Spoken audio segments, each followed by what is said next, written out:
शेतकरी बांधवांनो नमस्कार.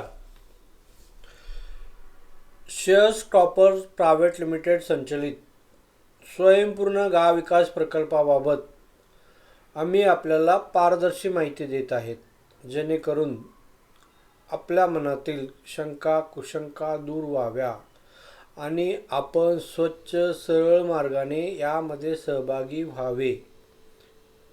याकरिता आपण मागील व्हिडिओमध्ये जाणून घेतले, माहिती घेतली की शेतकरी मित्र माहिती संकलकांनी लागवड माहिती, जमीनविषयक माहिती आणि गट इन्फो माहिती ही कशी भरावी या संदर्भात आजच्या व्हिडिओमध्ये आपण आढावा घेऊ. शेतकऱ्याची लागवड माहिती ही या माहितीचं डिजिटलीकरण कसं करायचं आहे, त्याच्यासोबत शेतकरी जे खरेदी करतोय त्या बाबतीचं डिजिटलीकरण कसं करायचं आहे आणि शेती करता शेतकरी स्वतःसह मजुराला घेऊन शेती करतोय, त्याचा नेमकं खर्च किती होतोय, या माहितीचं डिजिटलीकरण कसं करणार या बाबतीत आपण आजचा व्हिडिओ बघूया. चला आपण व्हिडिओ फॉर्म कसा आहे त्या संदर्भात माहिती घेऊया. आता तुम्हाला त्याचं कल्टिवेशन लँड थोडंसं एक लक्षात या, ही माहिती का भरायची आहे, या माहितीचं महत्त्व काय. आता तुम्ही व्यवहारात बघा, साखर कारखाने चालू असतात, जेव्हा बंद होतात तेव्हाही शेतकऱ्याकडे जमीनमध्ये ऊस उभा असतो. पण या माहितीमुळं कारखान्याला सुद्धा त्याच्या लॅपटॉपवर त्यांच्या याच्यावर बघू शकणार आहे की कोणत्या शेतकऱ्याचे हार्वेस्टिंग झाली आहे आणि कोणत्या किती ऊस शिल्लक आहे. म्हणजे त्यांना नियोजन कारखान्याचं करण्याकरता ही बाब फार महत्त्वाची असणार आहे की कोणत्या शेतकऱ्याकडे किती क्षेत्र हे ऊस क्षेत्राखाली आहे. ही बाब त्यांना त्यांच्या मोबाईलवर त्यांच्या लॅपटॉपवर समजू शकणार आहे. हे डिजिटलीकरणाचा फायदा आहे. मग त्यानुसार त्याचं नियोजन कापणीचं नियोजन सुद्धा त्यांना करता येणार आहे. मग नेमक्या किती मशिनरी लागणार, किती मजूर लागणार, ह्या सगळ्या गोष्टीचं त्यांचं प्रॉपर नियोजन करता येणार आहे. म्हणजे कुठेही कोणत्याही शेतकऱ्याला या बाबतीत काळजी करायची गरज राहणार नाही. म्हणून ही माहिती डिजिटल असणं फार गरज आहे. कारण सगळ्या गोष्टी आज मॅन्युअल होतात. मग बऱ्याच शेतकऱ्याचं ऊस तोडणे राहते, त्याचं नुकसान होते, ऊस वाळून जातोय, ह्या सगळ्या समस्या निर्माण होतात. ह्या सगळ्या समस्यालाच आपण सोडवण्याचा प्रयत्न करताय, आपण प्रकल्प करतोय. ठीक आहे. आणि ही जी क्षेत्र आहे याचं वर्गीकरण प्रॉपरली होते. या माहितीमुळे त्याचं वर्गीकरण, बाबा या शेतकऱ्याकडे नेमकं ऊस क्षेत्र किती आहे, या शेतकऱ्याकडे नेमकं कोणत्या फळाची बाग आहे ते पण, आणि सीझनाकरता किती अवेलेबल जमीन आहे हे पण कळू शकणार आहे. नुकसान भरपाईच्या वेळेसही सुद्धा हा डेटा उपयोगी पडणार आहे. आता बघूया आपण कल्टिवेशन, म्हणजे त्या शेतकऱ्यांनी सीझनमध्ये उपलब्ध असलेल्या जमिनीवर नेमकी कोणत्या पिकाची लागवड केली आहे या संदर्भातली माहिती डिजिटल करण्याकरता हा फॉर्म आहे. आता तुम्हाला लँड सिलेक्ट करायची. बघा, फॉर्मची आपण ओळख करून घेऊया. सिलेक्ट लँड म्हणजे तुम्हाला तुमची जमीन निवडायची आहे. म्हणजे ती शुगर केनची आहे, म्हणजे ऊस क्षेत्रात लागवड करायची असेल तर ती, किंवा सीझन लँड म्हणजे हंगामात जी शेती करायची आहे त्या संदर्भातली कोणती लँडमध्ये तुम्हाला भरायची आहे ती. आता तुम्हाला क्रॉप ग्रुप भरायचा आहे. आपण नेमके 5-7 ग्रुप केलेत. एक भाजीपाल्याचा ग्रुप आहे, एक फ्लावरचा आहे, तुमचा ग्रेन आहे, पल्स आहे, स्पाइस आहे, कॅश क्रॉप आहे, शुगर केन आहे. कॅश क्रॉपमध्ये आपण 2 पिकं घेतो, एक कापूस आणि ऊस. त्या सगळ्या गोष्टी तुम्हाला नंतर डिटेक्ट होणार आहे. जेव्हा तुम्ही शेतकरी मित्र म्हणून काम करसाल तेव्हा आम्ही या ट्रेनिंगमध्ये सांगणारच आहे. तुमची क्रॉप व्हेरायटी म्हणजे क्रॉप नेम पण टाका. जेव्हा व्हेजिटेबल मध्ये कोणतं पीक निवडलं आहे, जर समजा तुम्ही व्हेजिटेबल हा ग्रुप निवडला तर तुम्ही नेमकं कोणतं पीक लावलं आहे बाबा, पोटॅटो लावला की ओक्रा लावला की अजून काय लावलं आहे, कॅरेट लावलं आहे, पंपकिन लावलं आहे, ह्या सगळ्या जे जे तुम्ही शेतामध्ये लावतात तेच निवडायचं. ठीक आहे. आता त्याची क्रॉप व्हेरायटी काय, म्हणजे त्या पर्टिक्युलर पिकाची नेमकी व्हेरायटी काय ते सुद्धा टाका. तुम्ही कोणत्या हंगामात ते करणार आहात, म्हणजे तुम्ही पावसाळ्यात लावता, हिवाळ्यात लावता, उन्हाळ्यात लावता, याची पण नोंद तुम्हाला करायची आहे या फॉर्ममध्ये. तुमचा कालावधी निवड, कालावधीची डेट टाकायची. बाबा तुम्ही कोणत्या तारखेला लावलंय ती डेट टाकायची. त्याचा कालावधी किती आहे, पीक कालावधी किती आहे. काही पिकं 45 दिवसात येतात, काही दिवसात 90 येतात, काही 120 दिवसात येतात. तर तो कालावधी तो सुद्धा टाकायचा आहे. आता जे तुम्ही लागवड केली त्याचे पिकाचे फोटो टाका. म्हणजे तुम्ही पेरणी केली या लागवड केली त्याचे फोटो एक टाकून द्या. म्हणजे ही बाब नुकसान भरपाईच्या वेळेस कामा येणार आहे, हा पुरावा म्हणून कामा येणार आहे. जेव्हा तुम्हाला नुकसान भरपाई जाहीर होईल नेमकं काय आहे त्या ह्याच्यात. आणि ही कंटिन्यू टाकायची आहे. 10-10 दिवसाला तुम्हाला फोटो टाकायचे आहेत. अपलोड फोटोमध्ये आपण एक वेगळा फॉर्म दिला आहे की बाबा या पिकाची नेमकी अवस्था काय आहे त्या दिवसाला. म्हणजे नुकसान भरपाईची जेव्हा वेळ येईल तेव्हा पंचनामे ह्या सगळ्या गोष्टीला फाटा देण्याकरता हा पुरावा म्हणून कामा येणार आहे. ठीक आहे. आपण आता प्रत्यक्षात भरून बघूया फॉर्म. आता आपल्याला सीझन लँडमध्ये आपल्याला फॉर्म भरायचा आहे. क्रॉप ग्रुपमध्ये आपण सध्या तरी व्हेजिटेबल्स निवडूया की आपण आता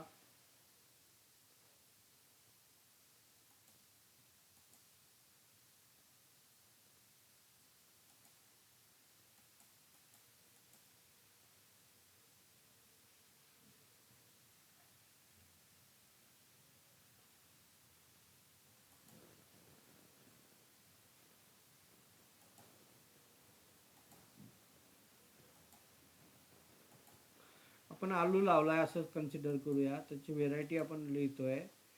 आपल्या सीझनमध्ये आपला रेनी सीझन आहे असं समजूया. कल्टिवेशन डेट आजचीच टाकतोय मी या फॉर्म करता. आता आपण किती क्षेत्रात लावतो ती बाब टाका. आपल्याकडं जे क्षेत्र आहे 5 हेक्टर, त्यापैकी आपल्याला 1 एकरात हे लावायचे.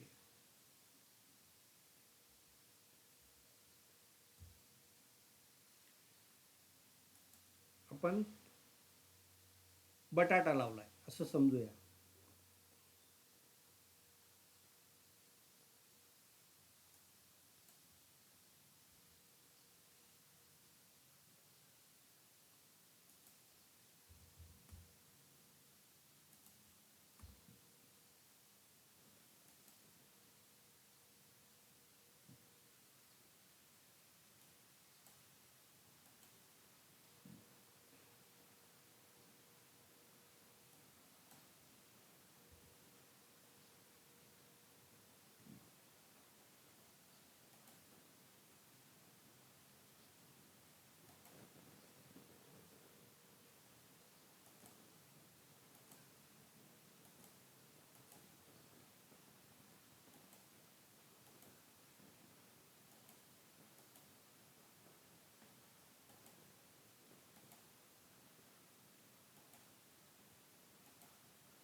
आता आपण जे क्षेत्र निवडले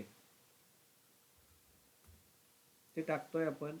आता ते बॅलन्स लँड आपोआप कॅल्क्युलेट करून येईल. म्हणजे तुमच्याकडे जी टोटल जमीन आहे त्यापैकी आपण वापरलेली जमीन म्हणजे जी लागवड केली ती जमीन आणि राहिलेली जमीन, ह्या सगळ्या गोष्टी कॅल्क्युलेट करून येईल. आता त्याचा ड्युरेशन टाकायचा म्हणजे कालावधी टाकायचा की किती कालावधीचं पीक आहे. मंथमध्ये निवडायचं असेल तर मंथमध्ये, महिन्यात निवडायचं असेल तर महिन्यात टाका. जर तुम्हाला असं वाटलं की दिवसात टाकायचं तर तुम्ही दिवस निवडू शकता किती दिवसाचे. आता लागवड केलेल्याचा फोटो टाका.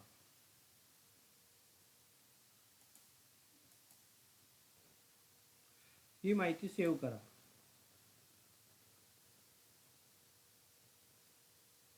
तुमच्या समोर कल्टिवेशन क्रिएटेड सक्सेसफुली हा मेसेज येईल. याचा अर्थ असा होतो की तुमची माहिती डिजिटल झाली आहे, ती तुम्ही साठवली आहे.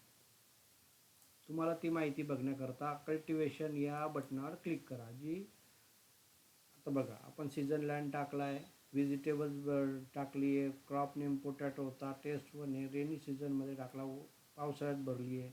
आजच्या माहितीची तारीख आली आहे समोर, किती क्षेत्र लावलं आहे, आपल्याकडं किती होतं, कल्टिवेशन लँड आज आपण किती वापरली आहे, तुमचं मन, ह्या सगळ्या गोष्टी प्रॉपरली येईल.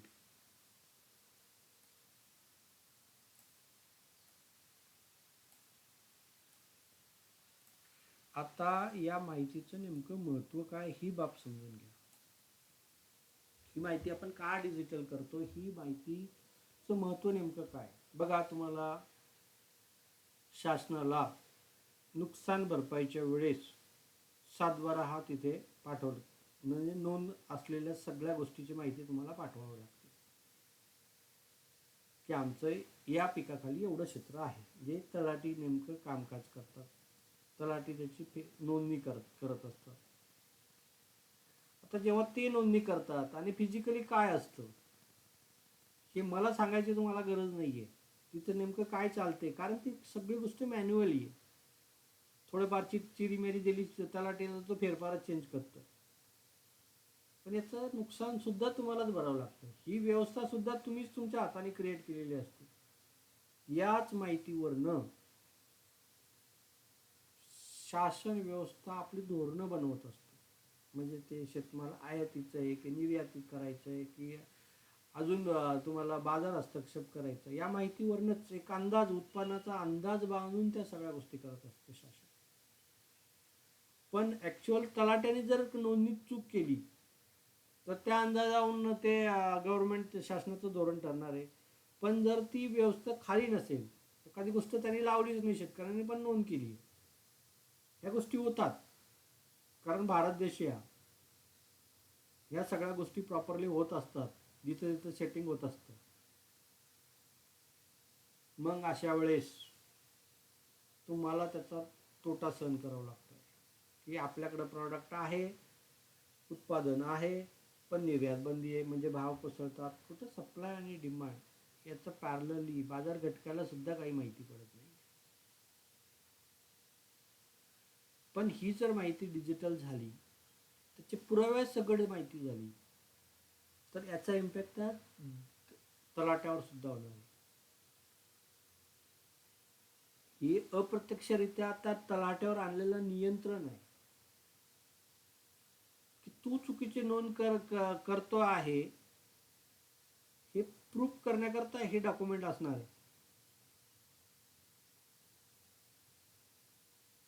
ही बाब लक्षात ठेवा शेतकरी बंधूंनो. याचा जो परिणाम आहे तो तुम्हाला भोगावं लागतं. बघा, कोणते शासकीय अधिकाऱ्याला काही फरक पडत नाहीये, त्याचं पेमेंट चालू असतं, त्याला काही झालं तरी त्याला उलट ही व्यवस्था, असे काही परिस्थिती निर्माण झाली नुकसान भरपाईची, तर त्याचा फायदा आहे, कारण त्याचं उत्पन्न वाढते चिरीमिरीतून. याला जर काही न करता, कोणतेही आंदोलन न करता जर प्रतिबंध घालायचा असेल तर तुमची व्यवस्था डिजिटली पॅरलली उभी राहिली पाहिजे. तुम्ही त्यांच्याकरता करत नाहीये, तुम्ही तुमची व्यवस्था तुमच्या फायद्याकरता करणार आहात, ही बाब लक्षात ठेवा. सरकार काय करते, शासन व्यवस्था काय करते, याच्याशी तुम्हाला काही घेणं देणं नाहीये.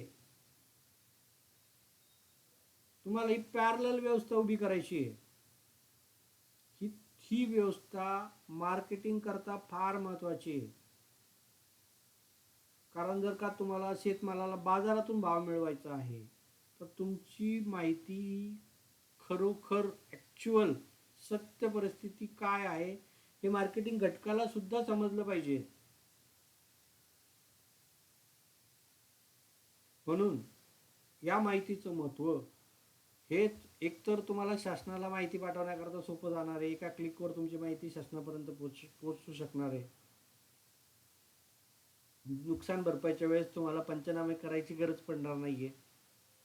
आत्ता सध्या पडेल, आपण म्हणत नाही की ही ऑथेंटिकेशन येईल ती या माहितीला, पण जेव्हा तुमचा सहभाग वाढवेल, तुमची संख्या वाढेल, तेव्हा शासन व्यवस्था या व्यवस्थेवर खर्च करणार नाहीये. ठीक आहे, ओके, ही माहिती बरोबरच आहे, कारण याचे पुरावे सोबत आहे. तेव्हा या माहितीला वेटेज येईल, जी माहिती खरी आणि खरी असणार आहे त्यावरनं. तेव्हा या माहितीचंही महत्त्व लक्षात या व्यवहारातलं, त्याकरता ती आवश्यक आहे. चला आता आपण पुढच्या माहितीकडे वळूया की नेमकी कोणत्या माहितीचं डिजिटलीकरण होणार आहे. ॲड परचेस म्हणजे शेतकरी आपल्या या सगळं लागवडी करता नेमकं काय काय परचेस करत असतो. एक तर तो खतं घेणार, बियाणं घेणार, औषधेला घेणार, रोपं लावायचे असतील तर रोपं घेणार, किंवा इतर खर्च छोटे न्यूट्रिशन या त्या सगळ्या बाबी तो त्या खर्च करत असतो. या खर्चाची नोंद आपल्याला करायची, तर ती या फॉर्मच्या अंतर्गत करता येणार आहे. जर हिशोब ठेवायचा आहे त्या पर्टिक्युलर पिकाकरता, बघा आता आपण नोंदणी कशी करतोय, जे पीक लावलंय त्याचाच परचेस खर्च घेतोय. तुम्ही सगळ्या वावराकरता काय खर्च करताय ते प्रत्येक वेगवेगळ्या पिकाकरता खर्च करणार आहे. आपण जी नोंद घेतोय ती पीकनिहाय घेतोय, पीकनिहाय असणार आहे, गटनिहाय असणार आहे. म्हणजे तुम्ही आता या फॉर्मवरनं काय होईल की बाबा हा जो खर्च आहे तो बटाटा करता केलेला आहे, म्हणजे बटाट्याचा जेव्हा ताळेबंद काढतं तेव्हा ही माहिती उपयोगीत पडणार आहे. या बटाट्याचा उत्पादन खर्च नेमका किती आला तर ही माहिती उपयोगी पडणार आहे. तर आता नेमका फॉर्म कसा आहे तो समजून घ्या. सिलेक्ट लँड म्हणजे तुम्हाला आता बघा यामध्ये एक चेंज आहे. आता तुम्हाला खर्च तिन्ही जमिनी करता करायचा असेल तर ती नोंद वेगवेगळी झाली पाहिजेत. म्हणजे तुम्ही आता समजा आता लागवड तर तुम्ही फ्रूट लँडमध्ये करत नाही, पण फ्रूट करता खर्च केलाय, आंब्या करता तुम्ही काहीतरी खरेदी केलंय, कोणती जी बागवान क्षेत्र असेल त्याच्याकरता काही खर्च केला असेल, किंवा तुम्हाला ऊसाकरता काही खर्च केला असेल तो खर्च, किंवा सीझन लँड. आपण आता सीझन लँडमध्ये वापरतोय म्हणून सीझन लँड निवडतोय. आपलं परचेस टाईप काय, म्हणजे सीड काय, सीड घेतलंय, फर्टिलायझर घेतलंय, नर्सरी रोप असतील, पेस्टिसाइड असतील, या अदर काही असेल. तर आपण बियाणे घेतोय तर म्हणून सीड परचेस टाकतोय. या सगळ्या गोष्टी आम्हाला परत परत माराव्या लागणार आहे परचेसमध्ये. तुम्ही सीड घेतलंय, ठीक आहे, फर्टिलायझर त्याच्याकरता की वापरणार आहे, बाकीचं ज्या ज्या गोष्टी खर्च होतील त्या त्या गोष्टी बटाटे याचा करता आलू करता होत असतील त्या त्या खर्चाची सगळी नोंद इथे टाकायची. आता सीड परचेस आहे तर पॉकेटमध्ये येते, या नॉर्मली काय असेल ते त्याची डेट, कोणत्या तारखेला तुम्ही परचेस केलं, खरेदी केलं ती तारीख टाकायची. परचेस क्वांटिटी किती पाकिट बियाणं आणलं, जे काही लागल ते. मी एक रँडमली 10 टाकतोय. तुमच्या त्या दिवशीचा परचेस रेट काय होता, तुम्ही काय भावानं परचेस केलं ते टाका. त्या पर्टिक्युलर बियाणाचा ब्रँड नेमका कोणता होता आहे, मैकोचा आहे की अजून कोका कोलाचा आहे, जे काही असेल ते टाका. ज्यांच्याकडनं खरेदी केलं आहे त्याचं त्या दुकानचं नाव टाका की तुम्ही नेमकं कोणाकडनं आणलंय. ही बाब फार आवश्यक आहे. जेव्हा तुम्हाला विमा इन्शुरन्स कंपनीकरता क्लेम करायचा असतो या अजून क्लेम करायचा असतो, तेव्हा ही गोष्ट तुमच्याकडे नसेल तर तुम्हाला नुकसान भरपाई मिळत नाहीये. या ते बोगस बियाणं असेल तर तुम्हाला ह्या गोष्टी लागणाऱ्या आहेत, ही बाब लक्षात ठेवा. तुमच्याकडे अपुरावा म्हणून कामा येणार आहे. म्हणून त्या ट्रेडरचं नाव टाका की बाबा तू ज्यांच्याकडनं घेतलं ते बोगस निघालं तर आम्ही कंप्लेंट कोणाची करायची, त्याच्याकरता अपुरावा. ही बाब छोट्या छोट्या गोष्टी आवश्यक आहेत.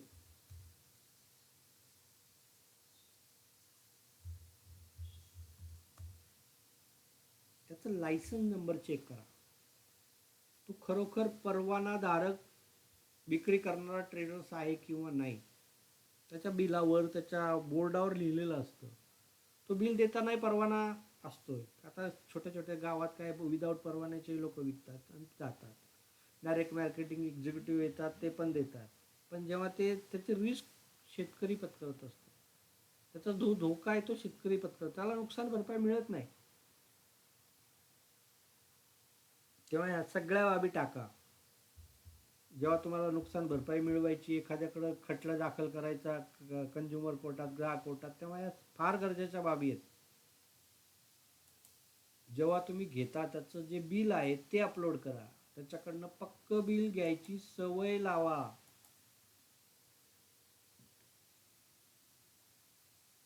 ही माहिती बरोबर भरली आहे ते चेक करण्याकरता एकदा चेक करून घ्या आणि तो फॉर्म सेव्ह करा. तुमच्या समोर परचेस एक्सपेन्सेस क्रिएटेड सक्सेसफुली हा मेसेज येईल. याचा अर्थ परचेस माहिती बरोबर भरली गेली आहे, ती डिजिटली साठवली गेली आहे हे होईल. आता ती माहिती बघण्याकरता परचेस या बटनावर क्लिक करा. बघा, तुम्ही सीड परचेस केलंय, ते पॉकेटमध्ये आलंय, 10 क्वांटिटी घेतली आहे, त्याचा रेट किती आला, या सगळ्या गोष्टी, कोणाकडनं परचेस केली, या सगळ्या गोष्टी तुमच्या समोर येतील. आता याची माहिती तुम्ही प्रत्येक वेळेस तुम्ही भरू शकणार आहे. म्हणजे तुम्ही फर्टिलायझर घेतलं असेल तरी टाका. ह्या सगळ्या गोष्टी तुम्हाला परत परत भरायच्या आहेत. आता आपण एकच एंट्री करतोय. आता ॲड लेबर, म्हणजे याच्याकरता तुम्ही लेबर काय खर्च केला आहे, मजूर किती लावलेत, ती माहिती भरा. तर तुम्हाला सिलेक्ट लँड करायची, लेबर एक्सपेन्सेस ते टाकायचे. लेबर एक्सपेन्सेस याचा अर्थ असा आहे की तुम्ही कोणत्या लेबरवर खर्च केला आहे. बघा, आपल्या व्यवस्थेमध्ये पुरुष लेबरचा वेगळा रेट आहे, स्त्रीचा लेबर वेगळा रेट आहे, मजुरी दर वेगळा आहे, मशीन घंट्यानं काम करते त्याचा रेट वेगळा आहे, एखादं काम तुम्ही लमसम देता त्याचा रेट वेगळा आहे. ह्या सगळ्या बाबी तुम्ही त्या फॉर्ममध्ये टाकायच्या आहे व्यवस्थेशी. म्हणजे हा खर्च कोणत्या टप्प्यावर केला हे सुद्धा टाकायचे. आता याचा माहितीचा उपयोग तुम्ही समजून घ्या. जेव्हा आपण परचेसचा फॉर्म भरलाय, परचेसचा फॉर्म भरला, त्या परचेस खरेदी खर्चाची माहिती नेमकी व्यवहारात कुठे उपयोगी येणार ही बाब लक्षात घ्या. आता त्या माहितीवरनं कंपनीला ही बाब समजणार आहे की त्या गावात कोणतं नेमकं पीक लावलं गेलं, कोणत्या ब्रँडचं लावलं गेलं, म्हणजे नेमका कोणता ब्रँड तिथं चालतोय, किती प्रमाणात चालतोय, किती प्रमाणात बियाणं लागलं, ही बाब सुद्धा तुमच्या लक्षात येईल. आणि ही बाब सुद्धा लक्षात येईल की कोणत्या शेतकऱ्यानं किती रकमेत ते बियाणं खरेदी केलंय. आता बघा, खरेदी करताना प्रत्येक माणूस आपापल्या सोयीनुसार खरेदी करत असतो. ज्यांच्याकडे थोडा जास्त पैसा आहे तो जिल्हा स्तरावर करत असेल, काही लोक त्यांच्याकडे थोडाफार कमी पैसाच असेल तो तालुका स्तरावर करत असेल, या मोठ्या गावातून खरेदी करत असेल. ज्यांच्याकडे पैसाच नाही, अल्पभूधारक आहे, ते गावातून उधारी पाजारीवर खर्च करत असतात, खरेदी करत असतात. याचा अर्थ काय होतोय की प्रत्येक शेतकरी निहाय तुमचा खरेदी खर्च बदलत असतो. पीक एकच आहे, जे पीक लावलंय ते एकच आहे, बियाणं एकसारखंच आहे, पण त्याचा खरेदी दर वेगवेगळा आहे. म्हणजे याचा अर्थ असा होतो की तुमचा उत्पादन खर्च सुद्धा वेगवेगळा येणार. आता याला व्यवहारात उपयोगी आणण्याकरता आम्ही दुसऱ्या टप्प्यात त्याची उपाययोजना करणार आहे की बाबा प्रत्येक शेतकऱ्याचं खरेदी खर्च हा एक समान असला पाहिजे. त्याला आपण एकात्मिक खरेदी योजना म्हणतोय. ते नेमकी कशी ती आपण पुढच्या व्हिडिओमध्ये बघूया, जेव्हा तो टप्पा आपण हे करणार आहे त्या संदर्भात माहिती देण्याकरता व्हिडिओ करू तेव्हा. पण याचा हा व्यवहारातला फायदा आहे. बघा, ही जेव्हा तुम्ही एकत्रित ऑर्डर काढसाल, म्हणजे प्रत्येक शेतकऱ्यांनी एक रिक्वायरमेंट टाकली आणि ऑर्डर काढली, ही जी बल्क स्वरूपात व्हॅल्यूम स्वरूपात जेव्हा ऑर्डर येईल कंपनीकडं, तेव्हा ती डायरेक्ट उत्पादक कंपनीकडे जाणार. उत्पादक कंपनीला पण असं वाटतं की बाबा माझा मार्केटिंग कॉस्ट कमी व्हायला पाहिजे. आज काय होतंय की 1000 रुपयाची वस्तू जेव्हा शेतकऱ्यापर्यंत पोहोचते तेव्हा ती त्याचा प्रोडक्शन खर्चच 200 असतो. 200 रुपयाची वस्तू शेतकऱ्यापर्यंत पोहोचण्यापर्यंत 1000 रुपये जातात. म्हणजे हा 800 रुपये मार्केटिंग कॉस्ट आहे. कारण शेतकऱ्यापर्यंत पोहोचणं हीच फार मोठी अवघड बाब आहे. म्हणजे जाहिरात आली, मार्केटिंग डिस्ट्रीब्युशनचं आलं, ह्या सगळ्या गोष्टीचा खर्च कमी करण्याकरता ही माहिती डिजिटल होणं फार गरजेचं आहे. या माहितीवरून लगेच कळेल की कोणत्या गावात कोणतं पीक लावतंय आणि कोणत्या शेतकऱ्याकडे काय आहे हे पण कळणार आहे. मग या माहितीचा व्यवहारात सुद्धा उपयोग होणार आहे.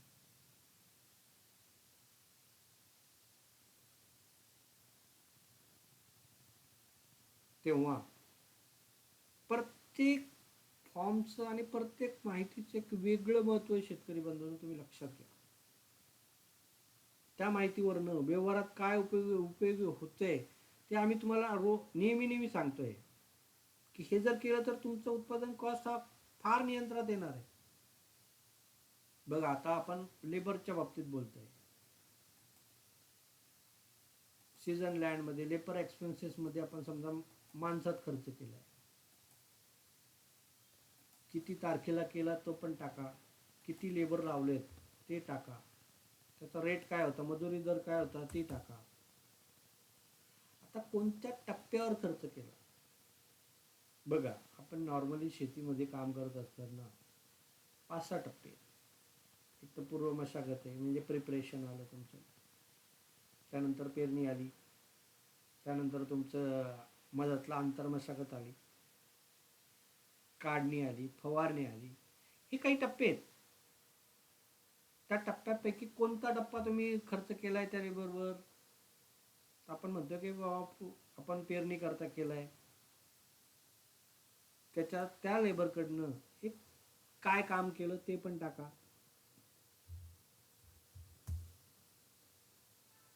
आणि त्याचं एक व्हाउचर बनवा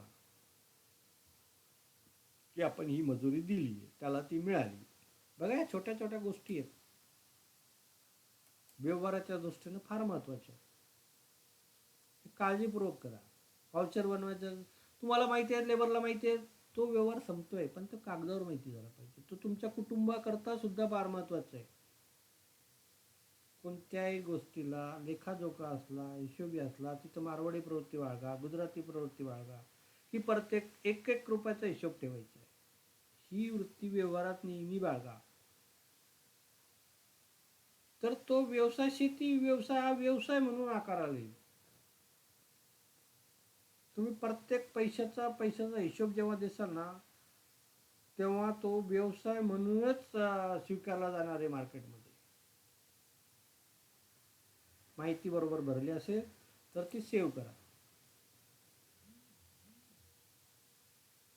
तुमच्या समोर लेबर क्रिएटेड सक्सेसफुली हा मेसेज आहे. म्हणजे तुम्ही लेबरची माहिती भरली आहे, ह्या सगळ्या बाबी ठेवली. आता ती माहिती बघण्याकरता लेबर या बटनावर क्लिक करा. बघा, पेरणी करता आलंय, काय वर्क केलं ते पण आलं, किती रुपये खर्च झाले हे पण आलं. म्हणजे या माहितीवरनं स्पष्टता आली, पारदर्शी आली की बाबा या शेतकऱ्यानं पोटॅटो करता या बटाटा करता नेमका किती मजुरीवर खर्च केला आहे. आता बघा, या माहितीचा आमच्याकरता काय उपयोग आहे, या शेतकऱ्याकरता नेमका काय फायदा होणारा ही बाब सुद्धा समजून घ्या. आता आपल्याला माहिती आहे की नांगरणी करता आपल्या शेतकऱ्याचा जास्त खर्च होतो पूर्व मशागती करता. आज प्रत्येक गावात नॉर्मली 1500 ते 2000 एकर असते, किंवा 800-900 रुपये प्रति घंट्यावर ट्रॅक्टर येते. म्हणजे हा खर्च होणारच असतो. या खर्चाला कमी करण्याकरता कंपनी असा विचार करते, इंधन खर्चावर मशिनरी द्यायची आहे. हे जेव्हा तुमच्या एक सीझनचा डेटा आमच्याकडे येईल तेव्हा आमच्या लक्षात येईल की या गावात नेमकं काय रेट आहे ट्रॅक्टरचा. त्याच्यानुसार आम्ही त्याचं प्री प्लॅनिंग करणार, डिजिटल नियोजन करणार. आमच्याकडे 2-3 ट्रस्टसोबत आमचा टायअप सुद्धा झाला आहे इंधन खर्चावर मशिनरी. म्हणजे काय की बाबा ट्रस्टवाले आम्हाला ट्रॅक्टर देतील, मशिनरी देतील, ड्रायव्हरचा खर्च सुद्धा देईल. शेतकरी मित्रांनो त्याचं डिजिटल नियोजन करायचं की कोणत्या दिवशी कोणत्या वावरात ते ट्रॅक्टर जाणार आहे. शेतकऱ्याला व्यवस्था काय करायची की त्याचं जे जमीन क्षेत्र आहे, लागवड क्षेत्र, ज्याला ते नांगरणी करायचं आहे, त्यांनी त्याच्याकरता जे आवश्यक आहे ते डिझेल टाकायचे. म्हणजे आता तुम्हाला 300 रुपयात काम होईल. म्हणजे जिथं तुम्हाला 2000 रुपये लागणार होते या 1500 रुपये लागणार होते, ते 300 रुपयाचं नांगरून मिळेल. फक्त तुम्हाला डिझेल खर्च करायचा आहे. म्हणजे ही त्याच्याकरता ती 1200-1500 सबसिडाईज झाली आहे, ट्रस्टकडनं सबसिडीज झाली आहे. तुम्हाला ते ना ट्रॅक्टरचं भाडं द्यायचं आहे ना ड्रायव्हरचा पगार द्यायचा आहे. फक्त तुम्हाला करायचं काय की तुम्हाला जे क्षेत्र नांगरायचं आहे या प्रिपरेशन करायचं आहे त्याच्यात करता फक्त इंधन उपलब्ध करून द्यायचं आहे ड्रायव्हरला, ते तुम्ही टाकायचं. याचं डिजिटल नियोजन होणार, याचं कंट्रोल आमच्याकडनं होणार आहे. म्हणजे शेतकरी मित्रावर कोणी दडपण आणणार नाही. त्याचं एक प्री प्लॅन होणार की या दिवशी या शेतकऱ्याच्या वावरात ते जाणार आहे. म्हणजे याचा अर्थ असा होतो की तुम्हाला तुमचा उत्पादन खर्च हा कमी करण्याकरता ही माहिती फार आवश्यक आहे. आज तुमचा उत्पादन खर्च काय होतोय कुणालाच माहिती नाही आहे, तर कमी कसं करणार? तुमचा परचेस कॉस्ट कुणालाच माहिती नाही, की तुमचा लेबर कॉस्ट काय ते माहिती नाही, उत्पादन खर्च कमी कसा करणार आहे? कारण रोज इनपुटची कॉस्ट वाढते, खतं बियाणं औषधाचे रोजचे रेट वाढतात, पण त्या प्रमाणात तुम्हाला बाहेरून मार्केट भाव देतंय का? घाटाच होणार ना. ह्या सगळ्या बाबीचं नियंत्रण केव्हा होईल की जेव्हा तुमचा डेटा आमच्या समोर येईल की बाबा याचा उत्पादन खर्च कमी करायचा आहे, म्हणजे याचा लेबर कॉस्ट कमीत कमी असली पाहिजे, याचा खरेदी खर्च कमीत कमी असला पाहिजे. म्हणजे या सगळ्या गोष्टीचा डेटा जेव्हा समोर येईल तेव्हाच काम करता येईल ना त्यावर. असं कोणी म्हणणार की बाबा एक काम करा तुमचा हा रेट कमी करा म्हणून, असं होत नाही. प्रॅक्टिकली ते शक्य नाही, कारण संख्या फार मोठी. तेव्हा आपण प्रत्येक गावाचं प्रत्येक शेतकरी निहाय आपण नियोजन करतोय. शेतकरी निहाय नियोजन करण्याकरता त्याची माहिती सुद्धा आपल्याकडे उपलब्ध असली पाहिजे आणि ती डिजिटल असली पाहिजे, तरच त्यावर काम करता येईल.